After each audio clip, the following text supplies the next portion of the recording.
Deus, como é bom estar na Tua presença e como é bom também o Senhor usar homens e mulheres para ser um canal de bênção na nossa vida. Obrigado porque o Senhor tem usado muito o Seu servo aqui no nosso meio. Nós somos felizes porque Ele se alegra em ministrar a palavra que vem direto do Teu trono sobre nós. Guarda a sua casa, sua família, Mário, Dudu. Pai, em nome de Jesus, que esse homem, a cada dia, possa sempre contemplar o direcionamento do Senhor em tudo que ele for fazer, porque até aqui, como ele mesmo diz, a sua graça tem sustentado ele e a tua casa, em nome de Jesus. Amém. Amém. Meus irmãos, a paz do Senhor. Por favor, abra sua Bíblia. No primeiro livro das Crônicas, capítulo 17, nós vamos ler dos versículos 16 até o 27.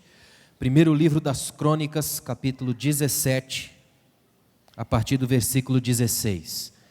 É um texto extraordinário e eu quero trazer hoje uma rápida reflexão para a sua família.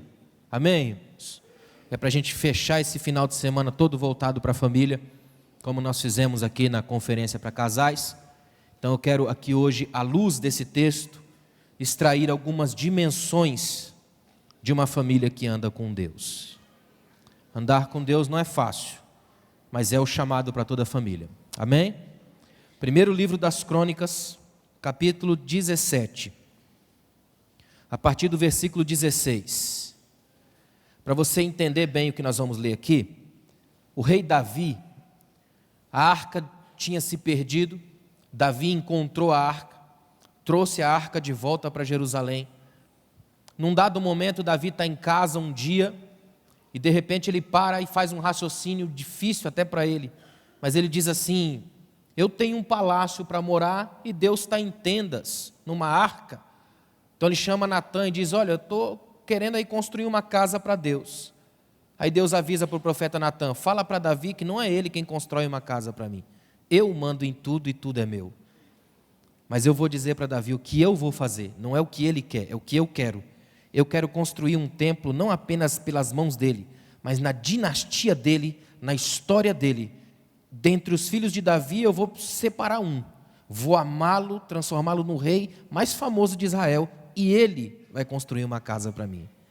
Aí Davi, assim quebrantado pelo impacto dessa palavra, a Bíblia diz que ele entra no templo, senta e ora.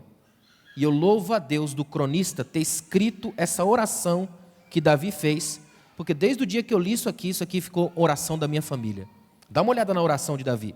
1 Crônicas 17, a partir do 16. Então o rei Davi entrou no tabernáculo, assentou-se diante do Senhor e orou: quem sou eu, ó Senhor Deus? E o que é a minha família, para que me trouxesses a esse ponto? E como se isso não bastasse para ti, ó Deus, tu falaste sobre o futuro da família deste teu servo. Tens-me tratado como um homem de grande importância, ó Senhor Deus. O que mais Davi poderá dizer-te por honrares o teu servo? Tu conheces o teu servo, ó Senhor. Por amor do teu servo, de acordo com a tua vontade, realizaste este feito grandioso e tornaste conhecidas todas essas grandes promessas. Não há ninguém como tu, ó Senhor, nem há outro Deus além de ti, conforme tudo o que sabemos. E quem é como Israel, o teu povo, a única nação da terra que tu, ó Deus, resgataste para ti mesmo, e assim tornaste o teu nome famoso, realizando grandes e impressionantes maravilhas, ao expulsar nações de diante do povo que libertaste do Egito? Tu fizeste de Israel o teu povo especial para sempre, e tu, ó Senhor, te tornaste o seu Deus. Agora, Senhor, que a promessa que fizeste a respeito de teu servo e da sua descendência se confirme para sempre. Faze conforme prometeste, para que tudo se confirme, para que o teu nome seja engrandecido para sempre, e os homens digam: o Senhor dos exércitos, o Deus de Israel, é Deus para Israel. E a descendência de teu servo Davi se manterá firme diante de ti. Tu, meu Deus, revelaste a este teu servo que formarás uma dinastia para ele. Por isso teu servo achou coragem para orar a ti. Ó Senhor, tu és Deus, tu fizeste essa boa promessa a teu servo. Agora, por tua bondade, abençoa a família de teu servo, para que ela continue para sempre na tua presença, pois o que tu, Senhor, abençoas, abençoado está para sempre. Que oração extraordinária. Só Davi podia gerar uma oração dessa. Davi é um homem que tem um cartaz estranho. Na verdade, Davi tem muito cartaz para pouca reputação. Quando você olha na vida de Davi, você tem uns certos sustos. Estou falando para vocês porque há mais de um ano eu venho pesquisando profundamente a vida de Davi. Se tem uma coisa que tem me espantado em Davi é que quanto mais você mexe na vida dele, mais sustos você toma. Davi é um indivíduo que vem marcado desde o começo. Sua vida é estranha, sua formação é estranha, até o seu nome é estranho, é um dos poucos nomes no mundo que não tem tradução, é intraduzível. O mais próximo que se pode chegar talvez seja a ideia do amado, mas ainda assim é só uma sugestão. Davi é um homem complicado, um homem sanguinário, que matou demais, que cometeu alguns atos terríveis dentro da própria família. Só que Davi tinha um coração tão espetacular que Deus se apaixonou por ele. A Bíblia diz: achei Davi, homem segundo o meu coração. Deus olhou para o peito de Davi e gostou do que viu. Gostou do que havia por dentro, além da máscara, além da pele. Davi tinha alguma coisa que mexeu profundamente com o olhar de Deus. Agora, o que esse homem vive nesse texto é espetacular. Davi dá aquela olhada, pensa assim: Deus não tem uma casa, mas eu vou construir uma para Deus. Aí Deus fala: Davi, você não entendeu nada não. Eu construí o universo, eu não preciso de um lugar para morar. É você quem precisa e mora porque eu deixei. Então Deus faz assim: vamos estabelecer as coisas, vamos botar as cartas na mesa, quem manda aqui sou eu sou o soberano, você é meu servo. Se tem uma coisa que é bonita de Davi é o raciocínio, ele entende rápido e aprende rápido. A oração dele o tempo todo ele pontuou com duas palavras: Senhor e teu servo, o tempo todo. É ele dizendo: entendi, Senhor, entendi que quem manda é o Senhor, entendi que eu sou servo, entendi que eu estou vivo porque o Senhor deixou, entendi que tudo aqui acontece de acordo com o teu querer. Davi é um homem que nos ensina a santa teologia da soberania. Ou seja, se entendermos que quem manda na nossa vida, nas nossas finanças, na nossa família, nos nossos sentimentos, na nossa vocação, é Deus, a gente começa a construir um coração parecido com o de Davi. Isso aqui é uma construção do caráter, leva tempo. Eu coloquei algumas dimensões, separei aqui, de toda a família que deve andar com Deus e elas precisam ter isso. Primeira coisa, a primeira dimensão chama-se humildade. Se tem uma palavra que é chave, central em Davi, é a humildade, reconhecimento de sua pequenez, grandeza nas pequenas coisas, a capacidade de entender-se não como um miserável, mas como alguém que só é o que é, porque a graça de Deus nunca deixou de ser o que ela é. Humildade aqui como consciência do dever, de saber que eu existo para servi-lo, e porque eu sirvo, eu acho meu lugar no mundo. Eu não sou alguém que anda perdido pela vida, esperando de alguma religiosidade extrair vida. Eu sou alguém que vivo porque a graça já está em mim. Daí a humildade de andar em gratidão a Deus. Imagina que você se coloca no lugar de Davi, você projeta, pensa algo extraordinário para Deus. Davi não está pedindo uma coisa para ele, é para Deus. Vou construir um templo. Aí Deus não deixa, humilha Davi, pega pesado com ele, mas o que ele faz? Ele vem e ora. A verdadeira humildade faz isso com a gente. A gente aprende de uma vez por todas que nós não somos chamados para encher o palco, mas para sair de cena e deixar que toda a honra e toda a glória seja só a Ele, porque Ele é o Senhor da nossa vida e é o dono da nossa família. Eu gosto muito da expressão que Davi usa aqui: quem sou eu, ó Senhor? Para que o Senhor me trouxesse a esse ponto. E ele fala assim, ele acabou de ser humilhado por Deus, mas ele diz assim, ó: o Senhor tem me tratado como um homem de grande importância. Olha o que Davi está dizendo. Davi é tudo do paradoxo, é tudo do contrário. Quando você jura que Davi vai brigar, ele se ajoelha. Quando está todo mundo injuriado porque morreu uma criança na casa de Davi, quando chegou a notícia, teu filho morreu, ele levanta, lava o rosto, come. Davi é sempre do contrário. É por isso que Deus gosta dele. Deus gosta de gente que não se mede pelas lógicas apertadas da sociedade.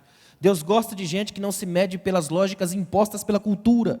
Deus gosta de gente que se posiciona a partir do olhar e da relação que tem com Deus. E toda relação com Deus me torna humilde. Toda relação com Deus me põe no chão, porque é do chão que eu vim. Toda relação com Deus me nivela por baixo, porque é de baixo que a cruz me atinge. Toda relação com Deus tira de mim o orgulho, a prepotência, a insuficiência, a autossuficiência, a arrogância. Toda relação com Deus nos põe de joelhos, diante daquele que é tudo em todos. Não é à toa que as melhores pessoas com quem você pode conviver são pessoas que conhecem seus defeitos, que sabem quem são, que entendem que tem nas rédeas potencialidades para destruir qualquer um, mas guarda isso. Sabe que se não houver um domínio próprio na alma, ele abocanha as pessoas. Algumas pessoas conseguem destruir relações à base de ironias, de palavras como mísseis teleguiados para destruir janelas e janelas da vida. Davi tinha essa capacidade, é um homem que tem todo um trabalho, é um homem que conhece as pessoas, tem um carisma, uma habilidade impressionante para matar. No dia que Davi derrubou Golias, foi ao mesmo tempo o melhor e o pior dia da vida dele. Foi o melhor porque ele entrou em cena e saiu do anonimato. Foi o pior porque ele matou um gigante, mas assumiu o lugar. Dali para frente virou um monstro que gostou de matar. E porque matava tanto, teve as mãos tão sujas, que Deus não permitiu que ele construísse o templo.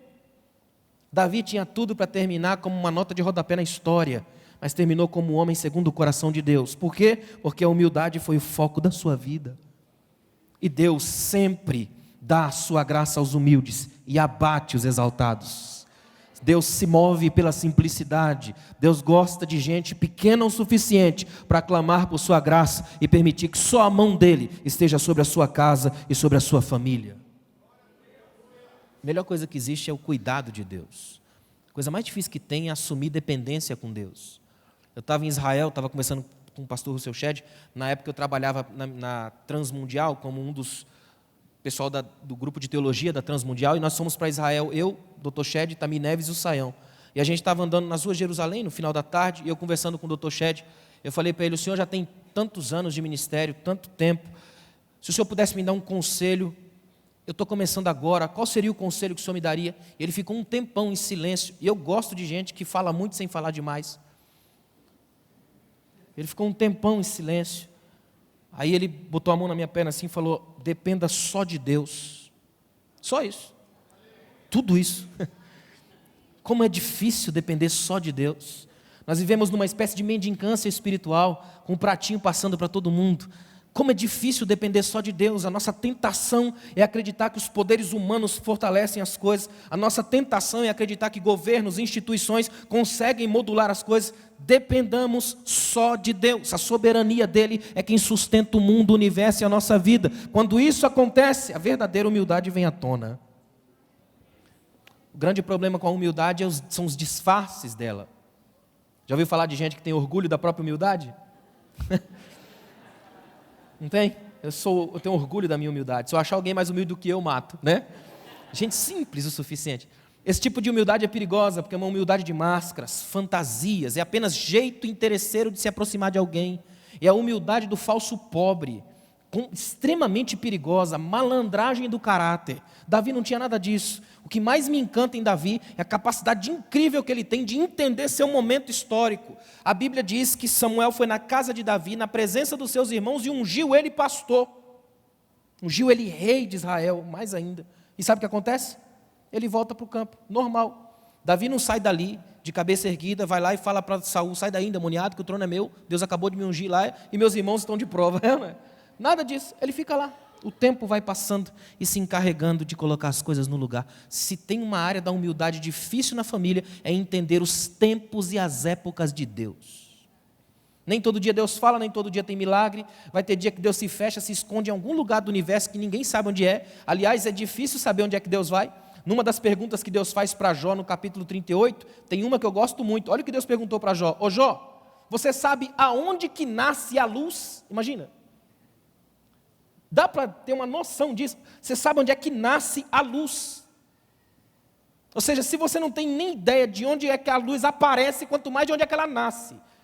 E é Deus dizendo para Jó mais ou menos o seguinte: vamos fazer uma coisa aqui, Jó. Eu cuido do meu mundo, você cuida do seu, e a gente vai caminhar juntos. Como é difícil entregar nas mãos de Deus as rédeas daquilo que eu não conheço. Jeremias 33, clama a mim e responder-te-ei, anunciar-te-ei coisas grandes e firmes que não sabes. Essa é que é a bonita da história. A gente não sabe, mas a gente acha que sabe, que Deus sabe que a gente sabe. O real é que a gente não sabe, e porque a gente não sabe, é que confia naquele que sabe. É ou não é?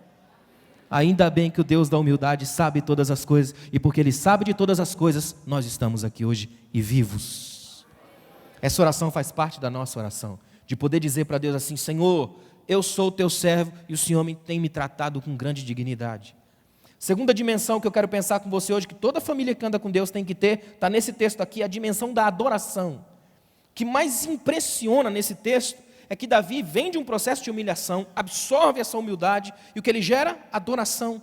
A verdadeira adoração é muito mais do que um horário de culto, é muito mais do que o Derremi. A verdadeira adoração é muito mais do que cantar, é muito mais apenas do que mostrar algum tipo de melodia na vida. Se fosse assim, os desafinados não cantavam nunca.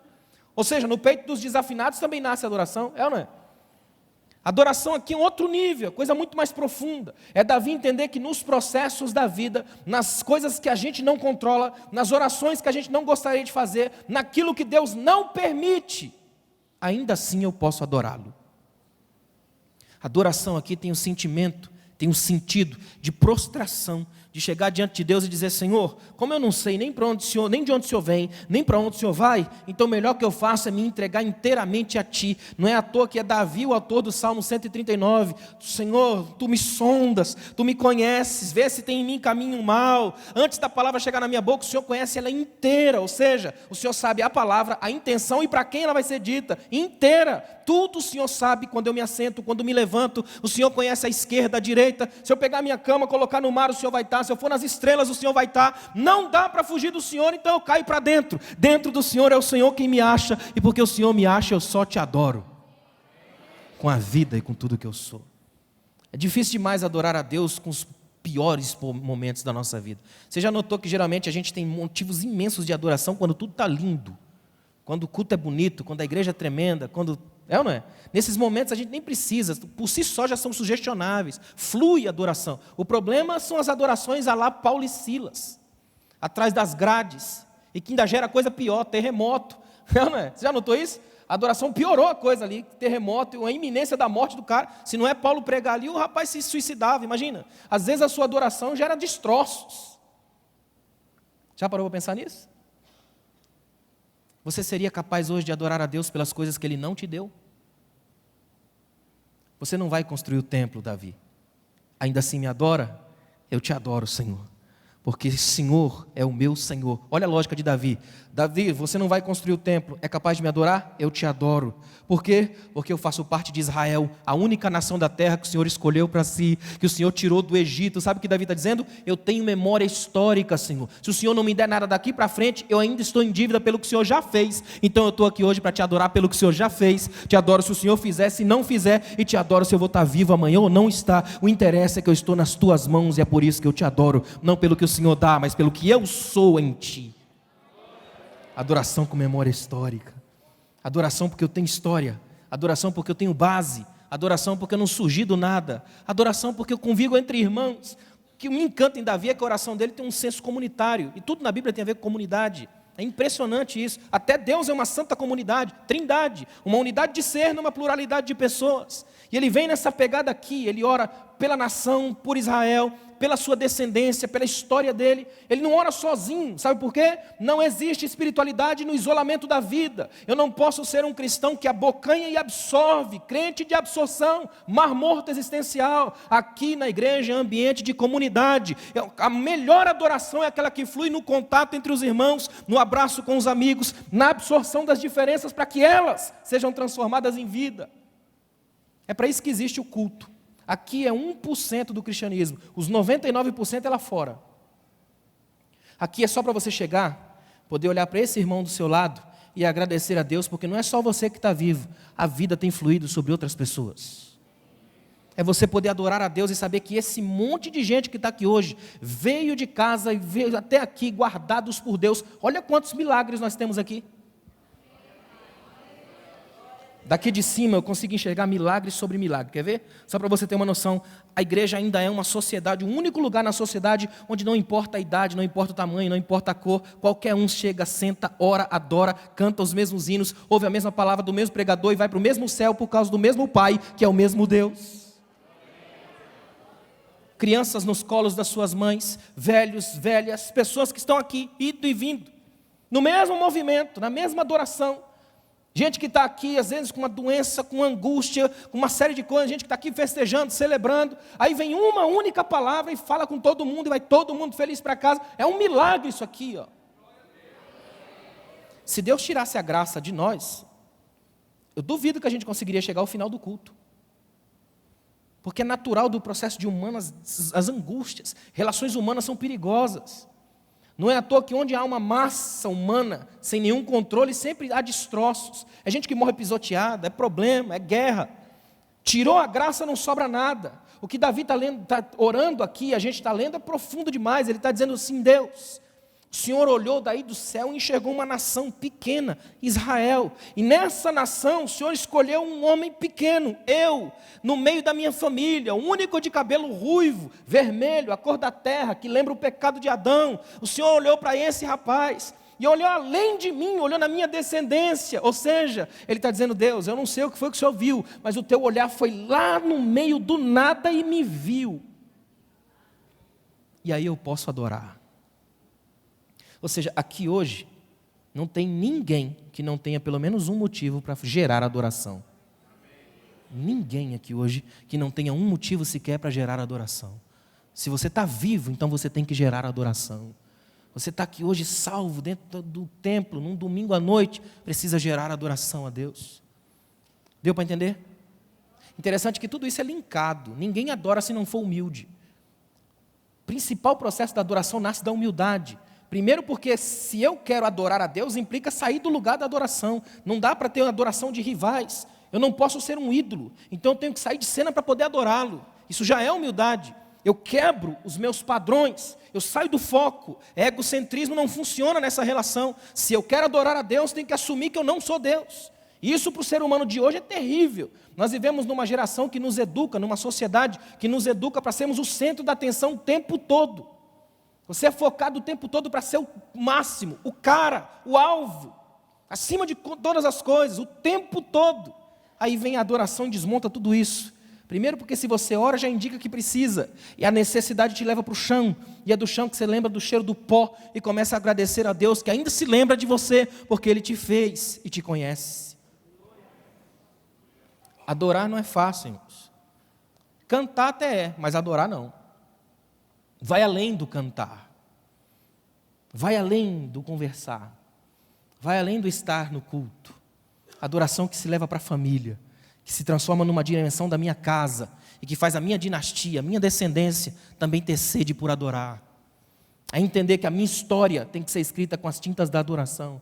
É significar e ressignificar a própria vida a partir do momento em que adoro a Deus. Isso significa que eu faço parte do rol dos servos. E porque sou parte do rol dos servos, nunca vou mandar em Deus, porque eu compreendo que Deus não recebe ordens, mas Ele aceita as minhas súplicas, porque Ele é meu Pai de amor e ainda se inclina para mim. Deu para entender até aqui? Duas dimensões, humildade, adoração. Tem uma terceira dimensão aqui nessa oração de Davi, que atinge toda a família que anda com Deus: promessas. Não há uma só alma na terra para quem Deus não tem uma promessa. Tanto que chega a ser inútil perguntar: alguém aqui tem promessa de Deus? Todo mundo tem. Aliás, todo mundo vive uma. Nós estamos aqui por um monte de promessas. Só que no caso de Davi tem uma promessa ainda maior, mais profunda, específica. É Deus dizendo para ele: na sua descendência, um dos seus filhos, eu vou levantar como meu menino, meu garoto. Aquele que vai andar comigo. Aquele que vai sentar no seu trono e levar seu nome para sempre. Na dinastia dele. Que tanto tipifica e aprofunda no texto a ideia de Salomão, como também joga para o Cristo que virá daqui. Ou seja, olha o que Deus faz com Davi. Faz ele entender que da descendência dele vai vir um, Salomão, o que tem um toque de graça tão tremendo nisso. Olha para mim, Deus podia escolher qualquer outro filho de Davi, que se tinha um cara que tinha filho, era Davi. Deus podia escolher qualquer outro filho de Davi, mas escolhe Salomão. Curiosamente, se você for lá em Mateus capítulo 1, na genealogia mais suja da Bíblia, que é a de Jesus, Mateus coloca lá: Davi gerou Salomão, vírgula, da que fora mulher de Urias. Faz questão de lembrar o nome do homem que Davi mandou matar usando as engrenagens do poder. É o único texto na Bíblia que tem o assassino, o assassinado e o nome de quem fez. É página policial da Bíblia. Olha o toque da graça. Podia escolher qualquer filho, mas escolhe Salomão, daquele que foi mulher de Urias, da Betseba, a mulher que foi o alvo do mais famoso caso de adultério da Bíblia. É Deus dizendo, do meio da tua sujeira, Davi, eu vou tirar a graça. Do meio da tua sujeira, eu vou tirar a graça. Aí se você for na sua Bíblia, no Salmo 72, é a última oração de Davi. Ele faz uma oração dizendo, ele encherá o coração do rei, ele dará ao filho do rei a tua retidão, ele será Deus enquanto o sol durar, ele atenderá ao necessitado que clamar na rua. Aí o tempo passa, Jesus que vem como o outro filho de Davi, aquele que não tem parecer em formosura, aquele que não é bonito como Absalão, aquele que não tem todo aquele conhecimento e cabedal que tem um Salomão, mas ele tem o mesmo coração que Davi tinha. E quando ele anda na rua, olha como é que o cego clama, Jesus, filho de Davi, tem misericórdia de mim. Essa promessa se cumpre. É o Deus que anda na rua, que na dinastia de Davi, dá vida aos cegos, dá vida aos mortos, dá alma, esperança para quem está perdido na história. Ou seja, todo mundo que está aqui hoje foi salvo por causa desse filho de Davi. Esse texto atinge a gente aqui essa noite. É um texto para agora, para mim e para a sua família, para entender que as promessas de Deus nunca se perdem na história, as promessas de Deus nunca se perdem, Ele nunca joga uma palavra simplesmente por jogar, Deus não faz um jogo de sedução com as mensagens, as promessas de Deus não são apenas uma espécie de palavreado chantagista gospel, não é um abracadabra cristão, promessa de Deus não é apenas um jeito que Deus cria na vida para chamar a sua atenção, não são vitrines cintilantes para vender produtos, promessas de Deus são um jeito de construção de história, é Deus dizendo para você, há um horizonte tão bonito que é para lá que você tem que ir. Você constrói a vida enquanto anda no chão da promessa. Eu só estou de pé aqui hoje porque o chão das minhas promessas ainda está andando. No dia que ele parar, eu caio. Você está vivo aqui hoje porque Deus tem promessas para a sua vida. Deus tem promessas para a sua família, Deus tem promessas para o seu casamento, Deus tem promessas para a sua história, Deus tem promessas para a sua descendência, Deus tem promessas para essa igreja. Nós somos promessas de Deus ambulantes. Nós somos.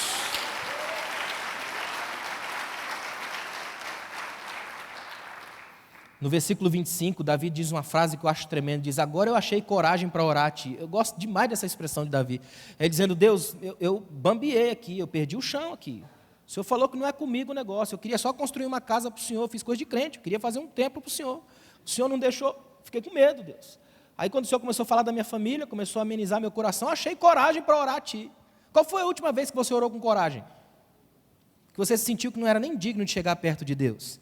Se tem uma coisa que Deus gosta, é esse tipo de sentimento. Você vai juntando os cacos do coração, junta tudo na mão e fala, Deus, ó, eu estou com uns pedaços do coração aqui, achei coragem para chegar perto do Senhor. Aí Ele te abraça, te recebe, cumpre em você todas as promessas da vida, porque Ele sabe que está diante de um servo que não tem a tentação de manipular o sagrado, mas tem a desejo sincero e feliz de entregar a Deus, nas mãos de Deus, aquilo que só Deus pode refazer, corações quebrados.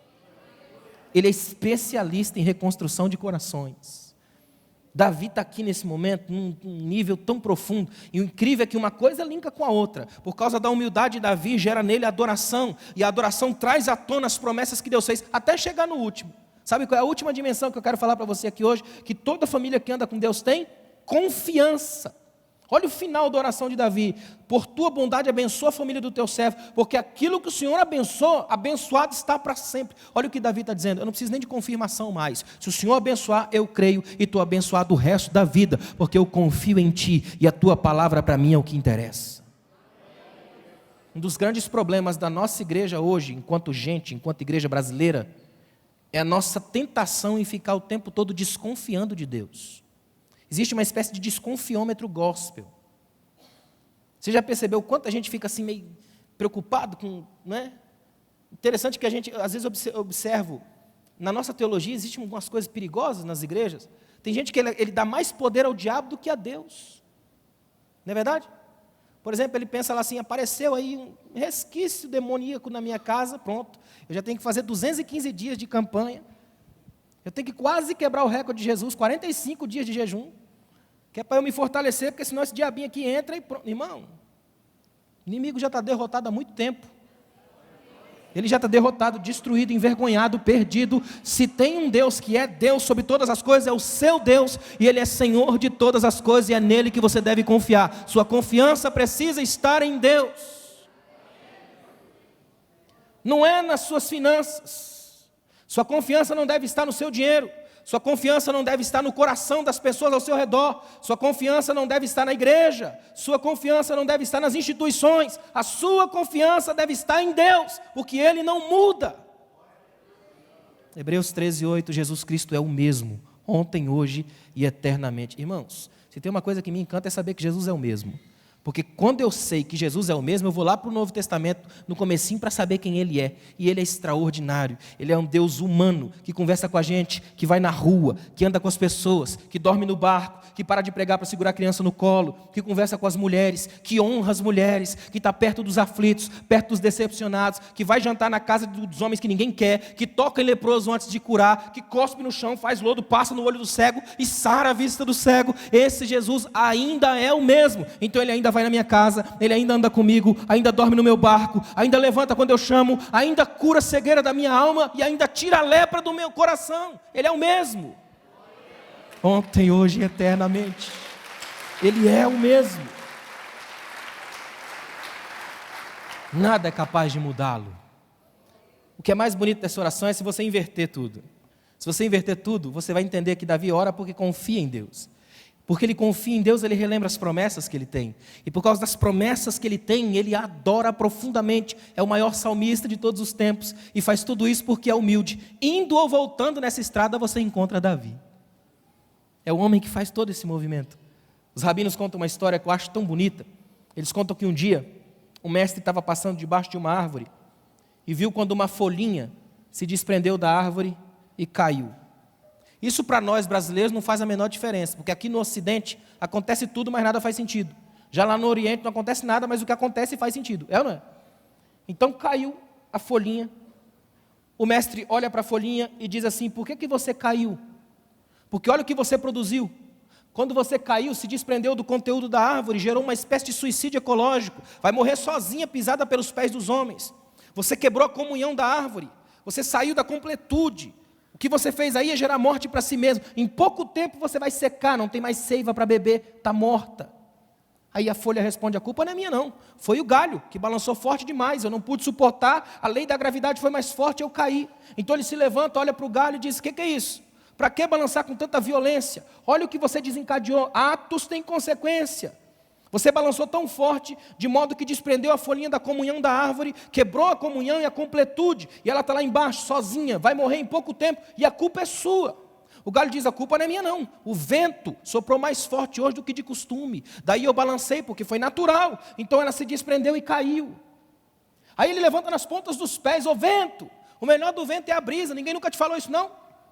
Para que soprar tão forte? Se você sopra forte, levanta as ondas dos mares. Se você sopra forte, você levanta poeira. Toda vez que você sopra forte, algo de ruim acontece. E você soprou tão forte que balançou o galho mais do que de costume, de modo que a folhinha caiu. E ela está lá embaixo, fora da comunhão da árvore, ela vai morrer.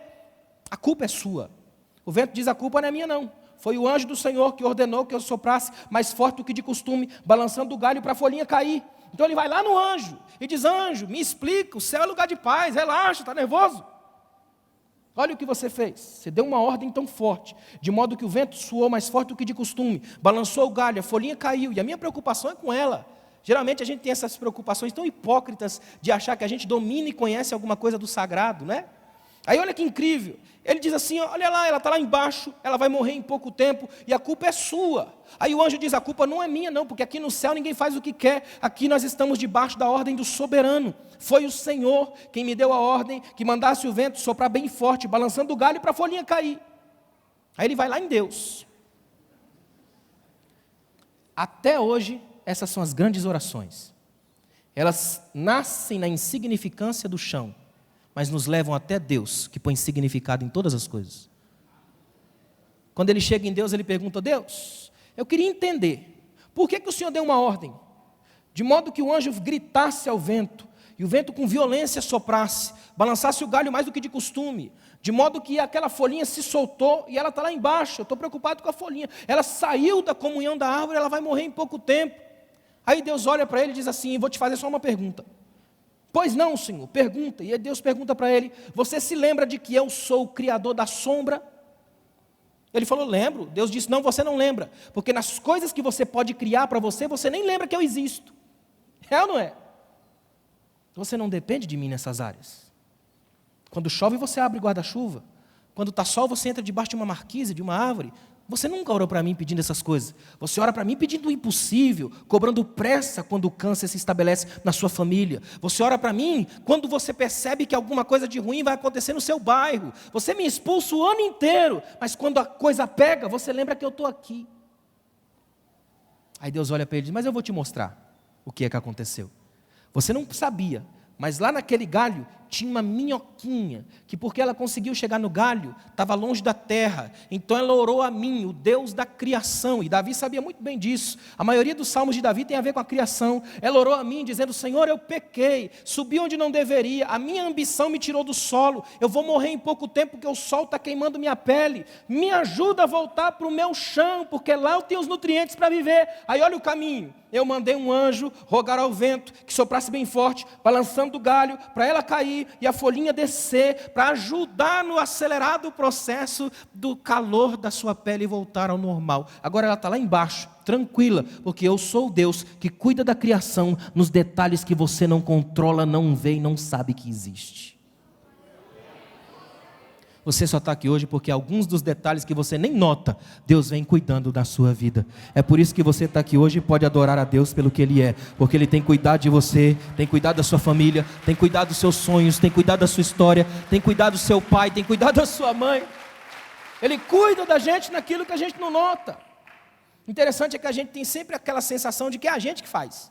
Você já notou isso? Quando dá tudo errado é culpa do diabo, quando dá tudo certo é nosso. De vez em quando a gente coloca Deus no pacote. Existe uma espécie de McDonaldização da fé cristã hoje.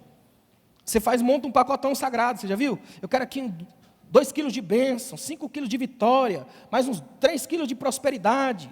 Aí põe uma coisinha assim de Deus no pacote, para o pacote ficar sagrado, né? E a gente vai se enchendo de guloseimas espirituais até morrer de infarto da fé. Porque a nossa mentalidade afasta a Deus do cotidiano. Sabe o que é bonito desse texto?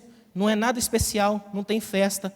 É só um dia comum na vida de um rei chamado Davi, em que ele resolveu sentar no templo e orar ao seu Deus. E Deus fez para ele, num dia comum, a maior de todas as promessas. Na sua descendência, eu vou levantar alguém. Ou seja, hoje, não é só um domingo qualquer que você vê ao culto. Pode ser o domingo em que Deus vai mudar a história da sua vida e da sua família. Pode ser o domingo em que Deus vai levantar um novo tempo na história da sua casa. Pode ser o domingo e não apenas um domingo. Que você saia daqui hoje sendo crente entre os domingos e não aos domingos. Amém? Senão você se torna apenas um domingueiro da fé. Alguém acostumado à agenda do culto. Alguém que não sei porquê só funciona nos domingos. O que aconteceria se você só comesse e bebesse aos domingos? Eu já montei um sermão, qualquer dia desse eu prego aqui, chama Sermão para Domingueiros. Eu só tenho que pregar nesse domingo, é o único dia que você vem? É ou não é? O que eu quero que você guarde aqui hoje é que não existe na igreja culto chato. Existe crente enjoado. Não existe na igreja um dia comum. Todo e qualquer dia é extraordinário, porque é o dia que o Senhor Deus fez. Esse aqui é um dia para você gerar um salmo para Deus, para você gerar adorações e louvores e glórias a Deus. Você pode por um minuto adorar a Deus agora? Agradeça a Deus agora, aí, adore a Deus, louve ao Senhor pela sua vida, clame a Deus pela graça, agradeça a Ele pela sua vida, pelos dons que Ele te deu, pelos talentos que Ele te deu, até pelos fracassos pelo qual você passa, pelas crises, pelos problemas, pelas angústias, pelas dores, pelas misérias. Agradeça por tudo, porque em todas as coisas somos mais do que vencedores em Cristo, naquele que nos amou. Todas as coisas cooperam para o bem daqueles que amam a Deus. Nós estamos aqui hoje porque Ele é fiel, nunca falhou, nunca nos esqueceu, tem promessas para a nossa vida. Ele tem sido nosso Deus, Ele é fiel. É um privilégio estar aqui. É um privilégio fazer parte dessa igreja. É um privilégio estar com a nossa família aqui hoje. Olha, se você está com a sua família aqui hoje, você tem milhares de motivos para agradecer a Deus. As famílias juntos, adorando a Deus. Eu fico observando aqui, às vezes, é interessante você ver isso, pessoas, as mesmas famílias. Gente que está aqui cantando, enquanto o filho está ali dançando, a filha dançando, ou alguém tirando oferta, a família vai se mesclando no meio da igreja. Isso para Deus é um altíssimo grau de adoração. É ver descendências que estão brigando pela mesma causa do reino. Como é tremendo saber que Deus ainda olha para as nossas casas. Ele habita nas nossas famílias. Ele se move nas direções onde a gente anda. Fica de pé, por favor.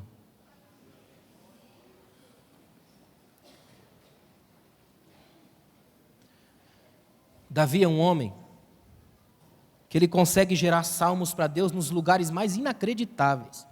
Quer ver uma coisa? A Bíblia vai dizer que Davi pastoreava poucas ovelhas, porque naquela época e naquela cultura, não eram os filhos quem pastoreavam as ovelhas, eram os escravos, porque ser pastor de ovelha naquela cultura é um trabalho meia boca, sabia disso? Dizem que até hoje é, por isso que os caras querem ser apóstolo, vice-deus, né? Ninguém quer ser pastor, os caras, JJ, Jeová Júnior, né? Davi pastoreava poucas ovelhas, ovelhas que ninguém dava nada. Os irmãos dele, quando eles estão na guerra com Golias, os irmãos dele até falam de forma irônica com ele. Com quem foi que você deixou aquelas poucas ovelhas lá? Traduzindo uma linguagem de hoje, com quem você deixou aquelas ovelhinhas lá, pequenininhas, 3 ou 4? Davi estava no deserto, com poucas ovelhas, sem a menor vontade de voltar para casa. Aliás, quando ele sai de casa e começa a ser dono da própria vida, sabe onde ele vai parar? Caverna de Adulão, sendo chefe e líder, sabe de quem? 400 homens. E olha o naipe dos caras, a Bíblia deixou o currículo. Amargurados, abatidos de espíritos, oprimidos e endividados. Ninguém quer. Aí a Bíblia diz que Davi se fez chefe deles e o número aumentou, chegou a 600 depois. Está aí a congregação que eu queria ver, algum pastor querer congregar e dirigir. É ou não é? Davi tinha esse povo aí, ó. Ou seja, Davi tinha tudo para ser o rei mundial do tédio. Mas sabe o que ele faz? Imagina que um dia ele está sentado assim, vendo poucas ovelhas ali, aí ele olha para o céu, olha para o lado e diz, olha para os céus, a lua que criaste, obra das tuas mãos, o que é o homem mortal para que te lembres dele?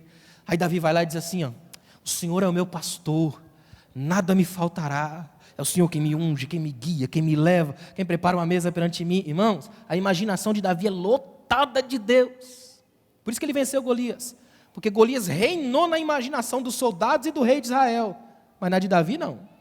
Quando ele chegou perto, ele falou, quem que é esse aí? Esse incircunciso aí? Todo mundo vê um gigante, Davi não vê ninguém, porque a mente dele está tão cheia de Deus, que nem espaço para tédio ele tem mais. Ou seja, ao invés de você passar a vida inteira reclamando, a vida inteira pedindo coisas pelas quais nem você consegue lutar, gere um salmo para Deus. Coloque isso hoje como motivo de adoração a Deus. Você pode colocar a mão no seu coração, é um símbolo. É só para você orar e dizer a Deus, Senhor, hoje aqui eu quero estabelecer uma aliança contigo. Eu quero, Senhor, andar nessas dimensões que a família que anda com Deus anda. A dimensão da humildade. Eu quero, Senhor, me mover na dimensão da adoração. Eu quero, Senhor, fazer parte dessa dimensão de promessas. Mas acima de tudo eu quero confiança. Confiar em Ti, Senhor. Antes de acreditar que Deus existe, eu acredito em Deus, nele. Difícil não é ter essa fé em Jesus, é ter a fé de Jesus, essa fé que me leva a mover montanhas, do filho de Davi. Ó Deus, obrigado, Pai. Obrigado, Senhor, por essa noite, obrigado por essa igreja, obrigado, Senhor, por tudo. Nós estamos aqui hoje em motivo de gratidão a Ti, e o nosso coração é Teu, Senhor. Oxalá que o Senhor olhe para o nosso peito, como um dia olhou para o peito de Davi. Encontra em nós um coração quebrantado, Senhor, um coração Teu, um coração cheio da Tua presença, uma imaginação cheia da Tua glória, que Te olha o tempo todo e que não tira os olhos de Ti, Senhor. Não queremos o que vem das Tuas mãos apenas, mas a Tua face, os Teus olhos, a intimidade que é tema da nossa igreja esse ano. Que a gente mergulhe cada vez mais, Senhor, para a gente ter a certeza que Davi teve e deixar cravado na história da nossa vida, que o que Tu abençoas, Senhor, abençoado estará para sempre. Muito obrigado, Deus, por cada família aqui essa noite, em nome de Jesus. Amém. Que Deus te abençoe. Obrigado, pastor. Uma igreja alegre, participativa. Todos os domingos, às 9 horas, um delicioso café da manhã e uma escola bíblica abençoada. Às 18 horas, culto da família. Segunda, às 14 horas, Manancial Feminino. Terça-feira, às 20 horas, Homem de Verdade e Mulher Ideal. Quarta-feira, às 19h40, culto de ensino, além de uma programação semanal para todas as idades. O nosso sonho é expandir o reino de Deus e chegar a todas as nações do planeta Terra. E eu quero convidar você a fazer parte desse grande projeto que com certeza Deus vai te abençoar. Catedral da Família.